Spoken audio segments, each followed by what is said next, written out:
नाज़रीन, एक बार फिर मिरातुन्निसा में मैं शहाना सिस्टर सारा समीना के साथ उसी टॉपिक को जिस पर हमने गुज़िश्ता प्रोग्राम में कंटिन्यू किया था, इज़्ज़त, जिस पर हमने नाज़रीन बहुत ही डिटेल के साथ, बहुत ही खूबसूरती के साथ सिस्टर सारा समीना ने खुदाए रब्बुल फ़ाज, लश्करों के खुदा की इज़्ज़त के बारे में, ताज़ीम के बारे में, खुदा के कलाम में से हमने बहुत कुछ सीखा और कोशिश यही की है नाज़रीन कि हम जिसकी जो मर्तबा है, जो जिस इज़्ज़त के लायक है, उसकी उसी तौर पर इज़्ज़त की जाए।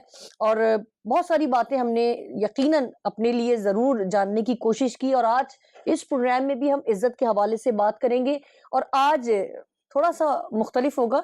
अब हम दुनियावी तौर पर इज़्ज़त की बात करेंगे कि किसकी इज़्ज़त करनी चाहिए, क्यों करनी चाहिए और इसकी वजूहात क्या हैं या और भी बहुत कुछ जो सिस्टर सायरा समीना चाहेंगी हमारे साथ शेयर करना, हम ज़रूर उस पर बात करेंगे। और सिस्टर, मैं चाहूँगी कि प्रोग्राम के आगाज़ में ही आपसे पूछती चलूँ ताकि फिर हम इसको कंटिन्यू करेंगे कि इज़्ज़त किस-किस की करनी चाहिए? Thank you Shahana. मसीह यीशु के नाम में आप सबको सलाम। आपका सवाल है किस किस की इज्जत करनी चाहिए। कलाम मुकद्दस में लिखा है सबकी इज्जत करो। क्या बात है ना। देखिए, इज्जत अब हम बात करें हैं एक इंसान की, खानदान की, बिल्कुल, है ना। और इज्जत, सबकी इज्जत है, इवन छोटे बच्चों की भी, बिल्कुल। आजकल तो मर्दों मेरा ख्याल की। है बच्चों की ज़्यादा ही है। हाँ, बच्चों की बहुत ज्यादा इज्जत है और वो कहते भी हैं आपने हमारी बेइज्जती की है ना। बच्चों की भी, बड़ों की भी, जवानों की भी, बुजुर्गों की भी इज्जत।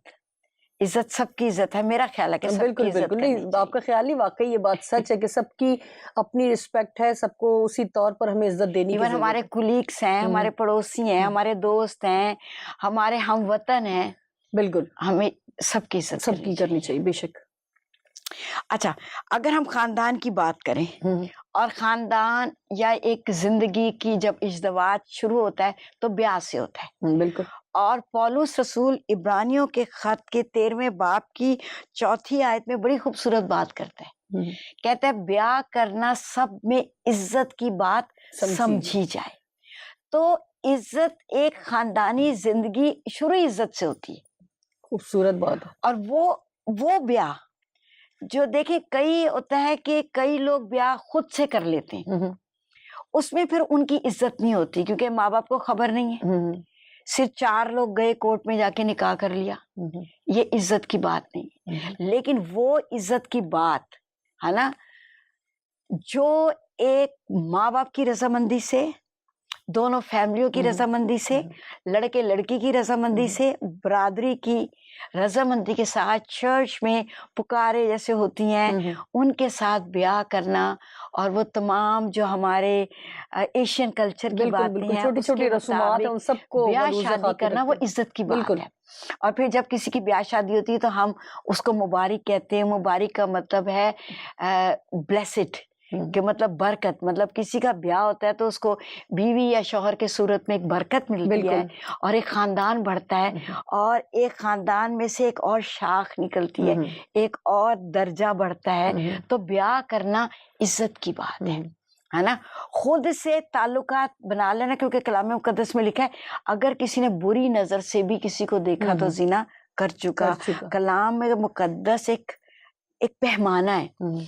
अगर आप ब्याह करने के से पहले आप ऐसे ताल्लुकात रखते हो जो आपको ब्याह में रखने, क्योंकि शादी के एक खास ताल्लुकात हैं। अगर वो ताल्लुकात आप शादी से पहले रखते हो तो मेरा ख्याल वो इज्जत की बात नहीं है। वो उसकी तो माफी भी नहीं है, कलाम में इजाजत ही नहीं है, इजाजत ही नहीं। तो बेहतर है कि हम जब माँ बाप की रजामंदी से, अपनी खुदा की रजामंदी से, बल्कि मैं यहाँ पर उनको कहूंगी, अपने जवान बेटे बेटियों को, कि कलाम मुकद्दस में लिखा है कि खुदा, जिसको बीवी मिली उसको तोहफा मिला और खुदा की तरफ से। तो अच्छा है कि हम अपनी, जब शादी ब्याह की उम्र को बेटा बेटी आ जाता है तो माँ बाप को दुआ करना चाहिए कि वो एक अच्छा साथी उनके लिए मुहैया करे, और बेटे और बेटियों को खुद भी दुआ करनी चाहिए।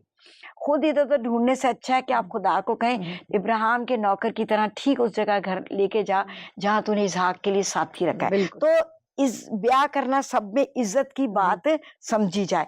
तो यहाँ से जब ब्याह हो जाता है, यहाँ से खानदान शुरू हो गया, खानदानी जिंदगी शुरू हो गई, हमारी नई जिम्मेदारियां और नए काम शुरू हो गए। अब खानदान का सरबराह है शौहर। तो कलाम मुकद्दस में अगर आप पढ़ें, पहला पतरस 3 बाब उसकी 7वीं आयत में क्या लिखा हुआ है, जब एक खानदान वजूद में आता है, तो खानदान में वजूद में आने के लिए सबसे पहले शौहर है, उसके लिए क्या खुदा का हुक्म है। पहला पतरस 3 बाब उसकी 7वीं आयत। ऐ शौहरों, तुम भी बीवियों के साथ अक्लमंदी से बसर करो और औरत को नाजुक ज़र्फ जान कर उसकी इज्जत करो। आमीन। देखा, शौहर के लिए खुदा का ये हुक्म है, या पतरस रसूल ने ये बात खानदान को सामने रखते हुए, क्योंकि जब ये कलाम मुकद्दस लिखा तो पतरस ने भी इसके बारे में देखा और पाकरू की हदायत से लिखा। तो खुदावन ने एक शौहर को, एक मर्द को ये हुक्म दिया है कि वो अपनी बीवी की क्या करे, इज्जत करे। क्योंकि जब औरत ब्याह कर नए घर में जाती है तो उसको इज्जत दिलाना और इज्जत देना एक शौहर का काम। बिल्कुल, कि वो इसकी इज्जत करे इल्फाज से, है ना, इल्फाज से उसकी इज्जत करे, अपने बच्चों के सामने उसकी इज्जत करे, अपने कुलीग के सामने इज्जत करे, अपने बिहेवियर से, अपने लहजे से, अपने अल्फाज से, अपनी टोन से उसकी इज्जत करे। ये एक शौहर के लिए खुदा का क्या है, हुक्म है। फिर बीवी के लिए भी अगर 3 बाब की हम 6ठी आयत में लिखे पढ़े तो वहां लिखा है, सारा जो अगर आप पढ़ते तो ज्यादा अच्छा है। जी बिल्कुल। चुनाचा सारा अब्राहम के हुक्म में रहती और उसे खुदावंद कहती थी, तुम भी अगर नेकी करो और किसी डरावे से ना डरो तो उसकी बेटियां हुई। अब देखिए वो क्या करती थी, उसके हुक्म में रहती थी और उसको क्या कहती थी, खुदावन कहती, यानी मेरे आका, यानी मेरे मालिक, है ना, इज्जत करके, इज्जत से बुलाती थी। तो यहाँ सीखने की एक और बात भी हमारे सामने आती है कि बीवियां भी किस तरह से अपने शौहर से मुखातिब होती हैं। बिल्कुल, यहाँ पर क्या कहती है, खुदावन, है ना, मेरे आका, मेरे मालिक, कितना इज्जत है इसमें, उसके बोलने में, उसके कहने में, उसके मुखातिब करने में। आप सोचें कि हम अपने जो शौहर हैं उनको कैसे मुखातिब करते हैं। तो अगर खुदा शौहर को हुक्म देता है तो बीवी को भी इस बात का ख्याल रखना है कि उससे भी अपने शौहर की इज्जत करनी है, अपने लॉस के सामने, अपने पेरेंट्स के सामने, अपनी सहेलियों के सामने, अपने बच्चों के सामने, यानी हर एक के सामने उसने उसको इज्जत के साथ पेश आना है। तो पहले शौहर, उसके बाद बीवी, उसके बाद बच्चों के लिए खुदा का हुक्म है। खरूज अगर उसके हम 20वें बाब की 12वीं आयत में लिखा है तो वहां लिखा है, तमाम बच्चों के लिए लिखा है कि अपने बाप की और अपने माँ की इज्जत करना। और इफ्सियों उसका 6ठा बाब उसकी पहली दूसरी आयत में भी लिखा है, आए फरजंदो, खुदावन में अपने माँ बाप के क्या करो, फर्माबरदार रहो और उनकी क्या करो, इज्जत करो। ये वादा भी है और इससे तुम्हारी उम्र क्या होगी, दराज। तो खुदा के कलाम में खानदान के बारे में, जैसे हमने असूलों की बात की थी, एक सिस्टम है, एक असूल है, कायदा है जिसको खुदा ने वाजिया कर दिया। बिल्कुल। और ये बताना किसकी जिम्मेदारी है, घर के बुजुर्गों की, कि वो एक शौहर को, और हमारी चर्चेस में और मेरा ख्याल तमाम चर्चेस में ये होना चाहिए बिफोर काउंसलिंग ना, ताकि ये बातें उनको पहले सिखाई जाए, पहले उनको बताई जाए। तो शौहर ने इज्जत करनी है, बीवी ने इज्जत करनी है, बच्चों ने भी माँ बाप की इज्जत करनी है। इज्जत करने का मतलब है कदर करना, कदर करनी है ना, अपने शौहर की भी, अपनी बीवी की भी, और अपने बच्चों की भी, और बच्चों को माँ बाप की। फिर एक अजीब बात मेरे सामने आई और मेरे इसके लिए रुक गई, मैं ठहर गई। अगर आप मेरे साथ देखिए तो मोती इसके खत में लिखा हुआ है 5वें बाब की 3री आयत में ना, बेवाओं के बारे में ये बात लिखी गई है। तो मेरे लिए ये काफी मतलब खुशी की बात हुई और मेरे लिए काफी हैरत की भी बात हुई। पहला थिमोथियस 5वां बाब 3री आयत, खुदा के कलाम में लिखा है, उन बेवाओं की जो वाकई बेवा हैं इज्जत कर। आमीन।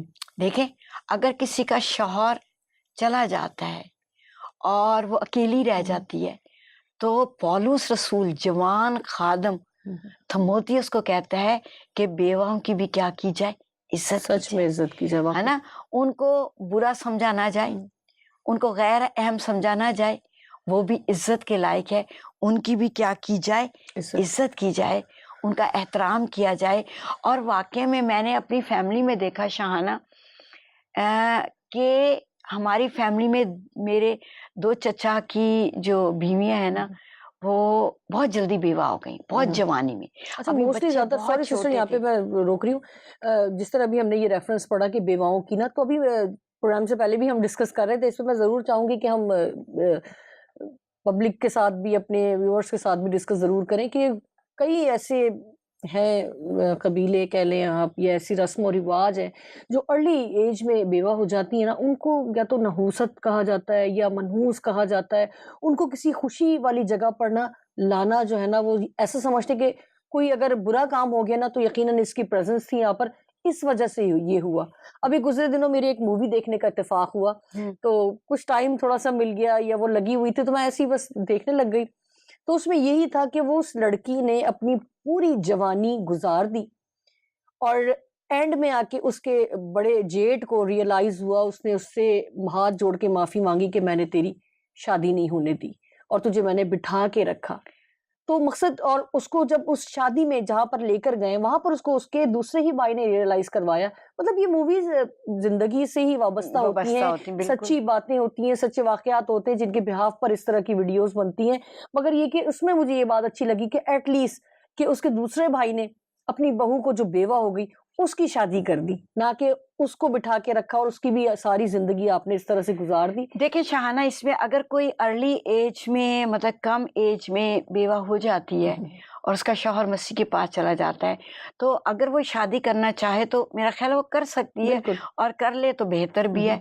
और अगर ना करना चाहे और वो ऐसी अपने बच्चों के साथ जिंदगी गुजारे, तो भी कलाम में देखे, मरना जीना तो खुदा की तरफ से, और मरने जीने से किसी की मनहूस होने का ताल्लुक नहीं है। ये क्योंकि दुनियावी देखें, बातें, ये बिल्कुल। दुनिया हाँ की जी, बिल्कुल बातें हैं, बिल्कुल और ये बहुत सारे मतलब गलत रस्म रिवाज हैं बिल्कुल। जिनको मेरा ख्याल है हमें खत्म करना चाहिए। ऐसा ही और ऐसे इसी को खत्म करने के लिए कलाम मुकद्दस में ये लिखा है कि बेवाओं की क्या की जाए, वाकई इज्जत की जाए, इज्जत की जाए, बिल्कुल। इज्जत की जाए, और वो इज्जत के लायक है। कलाम मुकद्दस में ये भी लिखा है मत्ती की अंजील में कि तुम अपनी रवायात से खुदा के हुक्म को टाल देते हो। अगर हम अपनी रवायतों को कायम करके, या अपने बाप दादा के असूलों को, या अपने मतलब अपने कबीले के असूलों को कायम करके एक बेवा को हम समझते हैं ये मनहूस है या ठीक नहीं है, इसको खुशी करने का, या इसको तैयार होने का, या इसको अच्छे कपड़े पहनने का नहीं है, तो ये खुदा का कलाम भी कहता है तुम रवायात से मेरे हुक्म को टाल देते हो। खुदा का हुक्म है उसकी इज्जत की जाए,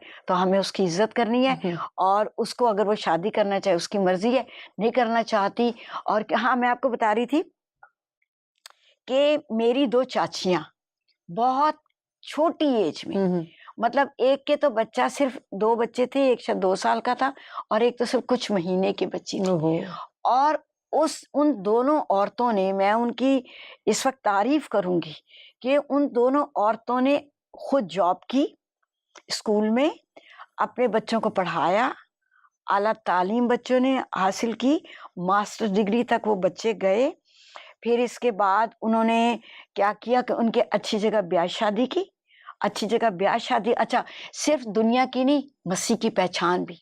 क्या बात। मसीह के साथ बच्चे चलते हैं, मसीह को कबूल किया है, खुदावंद के हुक्म में रहते, एक अच्छी जिंदगी बसर की। और अभी पिछले दिनों उनकी डेथ हुई है। अच्छी जिंदगी बसर करने 25 साल वो अच्छी औरत कुश्ती लड़ बेवा चुके। रही, 25 साल बेवा रही, और उसके जनाजे में भी मैं शरीक थी।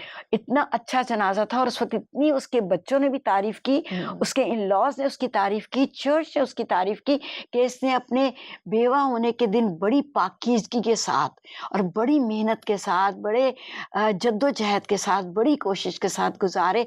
तो मैं कहती हूँ ऐसी बेवे हकीकत में इज्जत के लायक है, उनकी इज्जत करनी चाहिए। और इन्हीं के लिए पौलुस रसूल कह रहा है कि बेवा की भी क्या करनी चाहिए, इज्जत करनी चाहिए। बिल्कुल बिल्कुल। फिर अगर पतरस में ही आप देखिए, जरूर पतरस में देखिए 2:17 आयत में देखिए कितनी सारी इज्जत के पहलू मिल के। पहला पतरस 2:17 आयत। हाँ, खुदा के कलाम में लिखा है, सबकी इज्जत करो, बरादरी से मोहब्बत रखो, खुदा से डरो, बादशाह की इज्जत करो। देखिए एक और बात आ गई, सबकी इज्जत करो, बादशाह की भी। कलाम मुकद्दस में लिखा है कोई हुकूमत जो है ना खुद से नहीं बन गई, खुदा की मर्जी से हुकूमतें। बिल्कुल। तो मेरा और आपका काम है कि हम अपने हाकिमों की क्या करें, इज्जत करें। मेरा काम न सिर्फ उनकी इज्जत करना है बल्कि कलाम मुकद्दस में ये भी लिखा है कि उनके लिए दुआ करनी है, क्योंकि हर हुकूमत खुदा की तरफ से है। तो हमें अपने हाकिमों की, अख्तियार वालों की क्या करनी है, इज्जत करनी, इवन अपने बॉसेस की भी। जो हम जहाँ जॉब करते हैं वहां पर जो हमारे बॉस हैं, हमें उनकी भी क्या करनी है, इज्जत करनी है। वो भी इज्जत के लायक है। वो क्या कर रहा है, अच्छा कर रहा है, ठीक है। वो बुरा कर रहा है तो भी वो अपने काम को खुद जैसा कर रहा है उसका हिसाब मिलेगा। लेकिन मेरे लिए और आपके लिए हुक्म है कि हम उनकी क्या करें, इज्जत करें। फिर खानदान के बुजुर्गों की हमें अपने बच्चों को सिखाना है कि वो दादी और दादा की इज्जत करें, वो नानी और नाना की इज्जत करें, मामुओं की, चचाओं की, फुप्पों की, मासियों की, क्योंकि कोई रिश्ता भी जो है ना वो बगैर खुदा के नहीं। आप देखिए हर रिश्ता खुदा ने बनाया है और कलाम मुकद्दस में लिखा है कि मैं रिश्तों में, इंसानी रिश्तों की डोरियों से खुदा ने हमें बांधा है। कोई रिश्ता भी बगैर खुदा की मर्जी से नहीं है, हर रिश्ता खुदा की मर्जी से है।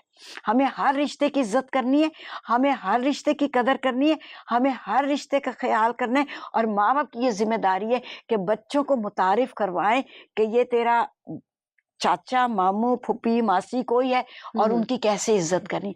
अब सवाल पैदा ये होता है कि हम कैसे इज्जत करें। बिल्कुल, है ना, सबकी इज्जत करनी है। इवन मैं कहती हूँ जो हमारे घर में काम करने वाली आती है ना, हमें उसकी भी इज्जत करनी है। बिल्कुल, वो भी इज्जत के लायक है। चाहे कोई कितना छोटा है, चाहे वो कितना बड़ा है, चाहे वो काला है, चाहे वो गोरा है, चाहे वो खूबसूरत है, चाहे वो अमीर है, चाहे गरीब है।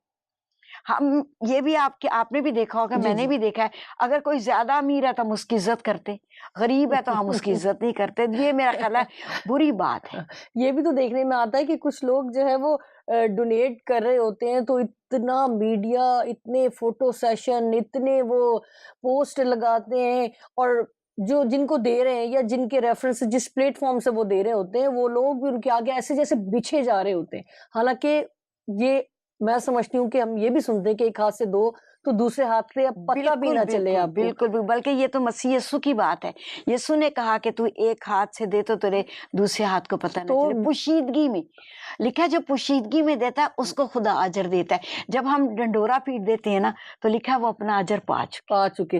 तो यहाँ पर मैं जरूर इस बात को कहूंगी कि जो लोग इस तरह से इज्जत पाना चाहते हैं या जो समझते हैं कि हम दुनियावी तौर पर, तो आप इसी तरह करते रहे और वेल डन, करते ही रहे इसको इसी तरह, आपको दुनियावी तौर पर बहुत इज्जत मिलेगी। मगर जिस मकसद के लिए आप करना चाह रहे हैं या शायद वो मकसद आपके जहन से गुम हो गया, तो मैं समझती हूँ कि इस प्रोग्राम को जरूर देखें और अपने उस मकसद को जाने कि अगर आप इज्जत पाना चाहते हैं, अजर पाना चाहते हैं, इसका कोई सिला पाना चाहते हैं, तो आप इस तरह से दें जिस तरह मसीह यीशु ने कहा कि आप ऐसी मुट्ठी से दो कि आपके दूसरे हाथ को पता ना चले, पोशीदगी में दो, तन्हाई में दो, ताकि उसकी भी जो इज्जत है वो भी बरकरार रहे। क्योंकि बहुत से ऐसे सफेद पोश लोग हैं जो कि बड़ी इज्जत के साथ जिंदगी गुजार रहे हैं, उनके घरों में फाके हो रहे हैं मगर वो किसी का आगे हाथ नहीं फैलाते। बिल्कुल। ऐसे लोगों की मदद करें ताकि जब हम वहां पर जाएं तो हमें अजर जो है हमें अजर देने फिर आप देखते हैं कि कई लोग बेजा भी इज्जत करते रहते हैं। वो तो फिर वो इज्जत के लायक उनकी जो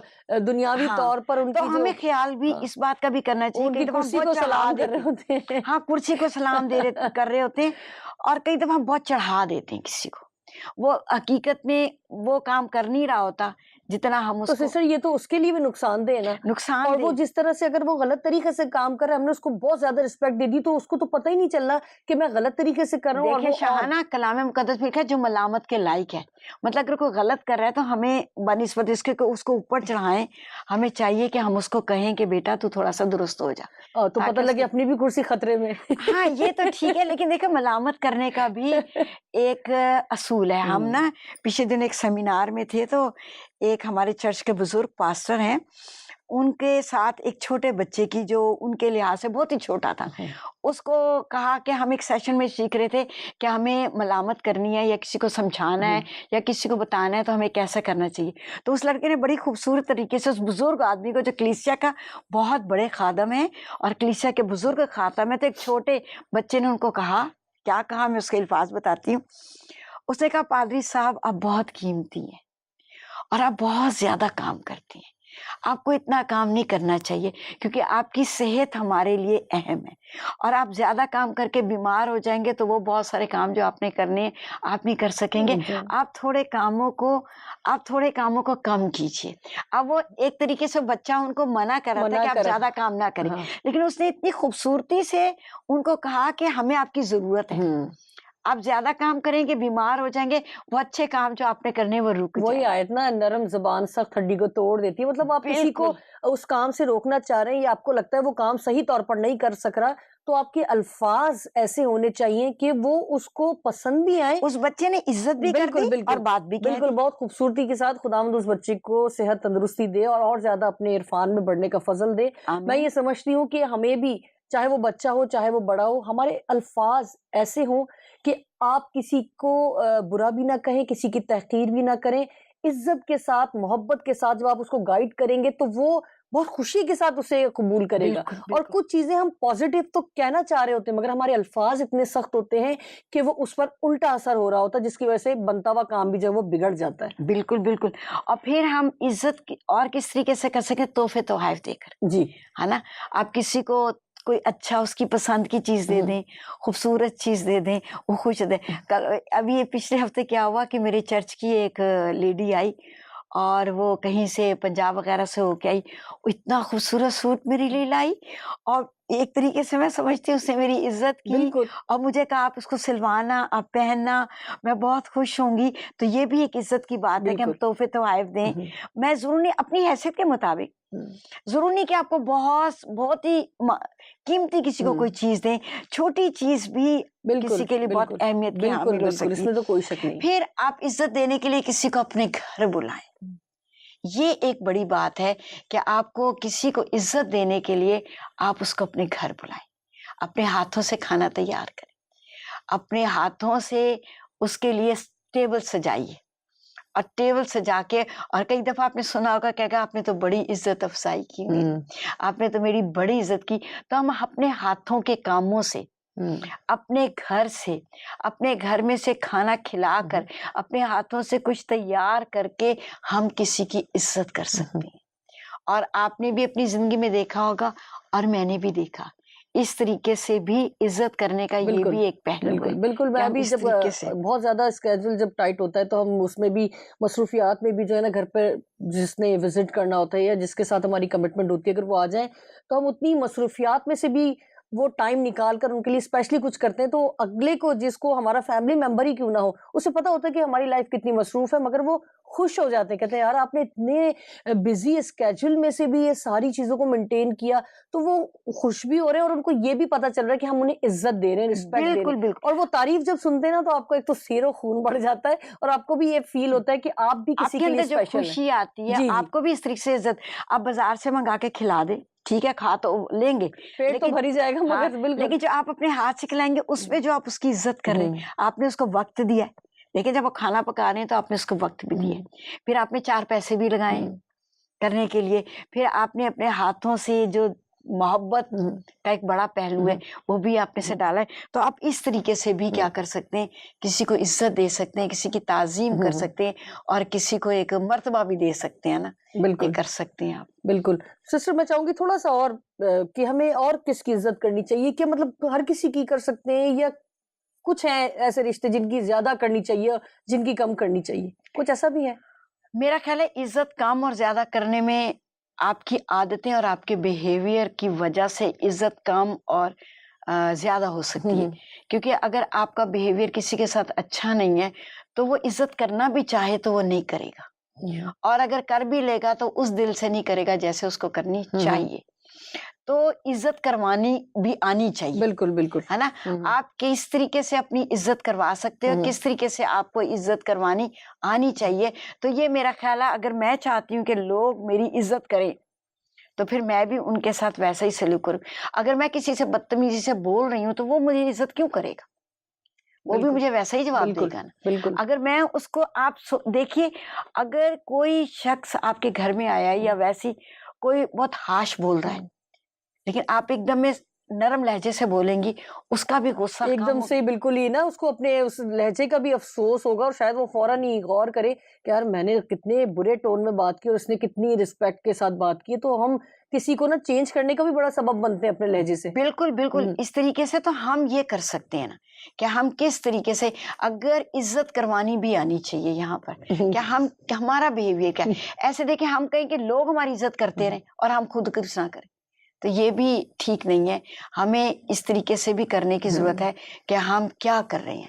यहाँ और पर भी मैं ज़रूर सिस्टर, सॉरी आपको एक बार फिर मैंने रोका। यहाँ पर मैं ख़ास तौर से जो ना वाइफ़ और हस्बैंड की रिस्पेक्ट की ज़रूर बात करूँगी। कुछ ख़ानदान ऐसे हैं या कुछ लोग ऐसे हैं जिनका माहौल इस तरह के, वो बहुत रफ़ बात कर रहे होते हैं। उनकी टॉक ना बिल्कुल, बहुत रफ़, और क्योंकि वो उनका घर का एटमॉस्फेयर ऐसा, ठीक है आप घर में कर सकते हैं बात, उनको आप समझ करें। ही नहीं आ रही हाँ, होती उनको समझ कि नहीं आ रही घर और में वो या एक, महफ़िल में। हाँ, एक आदत बन जाती है।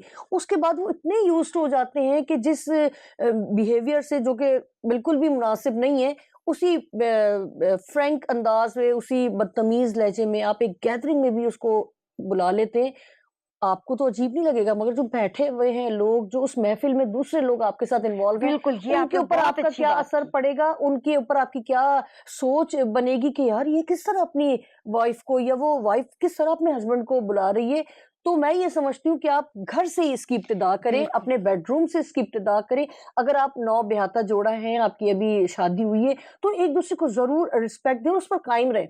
आप बेशक बहुत फ्रैंक हों, आप मज़ाक करें, आप जिस तरह भी बात करें, अ, लफ्ज़ों का चुनाव बेहतर हो, मगर आप ये तय कर लें कि हमने इसको कहाँ पर मुख़ातिब करना है। हमें अपने, जब बिल्कुल, हम अपने रूम से बाहर जाते हैं, तो हमें अपनी सास-ससुर के सामने अपने हस्बैंड को किस तरह मुख़ातिब करना है। कुछ लोग हैं, बिल्कुल बेफ़िक्री से नाम ले लेते हैं, और नाम ले तो लेते हैं, कोई बात नहीं नाम लेने में, मैं समझती हूँ, लेकिन मगर वो टोन क्या यूज़ किया? हाँ, वो लहज़ा जो ना ऐसा रोबदार होगा, या ऐसा, सॉरी टू से, बदतमीज़ी वाला होगा, हुँ। तो वो बहुत ही ऑड लगता है। वो सास को भी बुरा लगेगा, या हो सकता है जितने बड़े बैठे हैं, कोई मेहमान बैठा है। कोई, हो सकता है अंदर आ गया हो और आपको पता नहीं, आपने आवाज़ मार दी।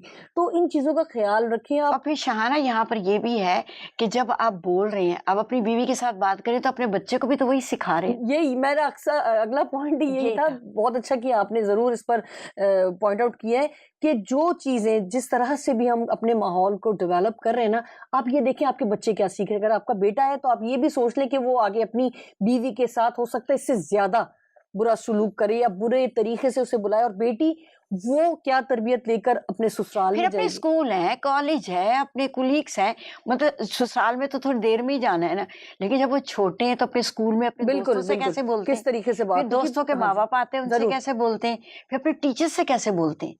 तो मैं यहाँ पर ज़रूर इख्तिताम करना चाहूँगी, क्योंकि बार-बार मुझे कहा जा रहा है कि टाइम खत्म हो गया है, तो हम इसको यहीं पर ख़त्म करेंगे। नाज़रीन, अगले प्रोग्राम में इसी टॉपिक के साथ कोशिश करेंगे कि अगले प्रोग्राम में इसको ख़त्म कर सकें, ताकि हम फिर किसी एक नए टॉपिक की तरफ बढ़ें। इसी के साथ मुझे शाहाना को, सिस्टर सायरा समीना को, मिरातुन्निसा से इजाज़त दीजिए, और प्लीज़ अपनी दुआओं में याद रखें।